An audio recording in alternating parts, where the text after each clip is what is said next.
شادي اون تايم سبورتس في كل مكان. معانا واحد من افضل لاعبي الدوري المصري هذا الموسم ان لم يكن الافضل على الاطلاق. طلع علينا امبارح استاذ هشام نصر نائب رئيس مجلس اداره نادي الزمالك، وقال لك ان زيزو طلب اكتر من 60 مليون جنيه سنويا عشان يجدد عقده مع الزمالك. وصرح كمان ان والد زيزو كلمه وقال له ان انا نفسي في يوم من الايام ان ابني يكون رئيس نادي الزمالك.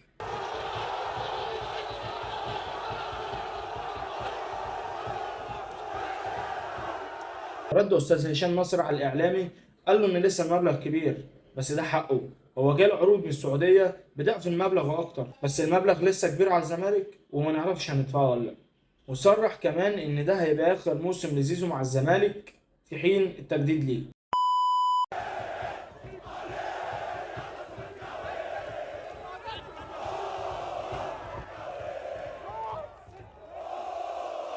ما تنساش يا صاحبي تعمل لايك واشتراك في القناه عشان نكبر بيكم. سلام.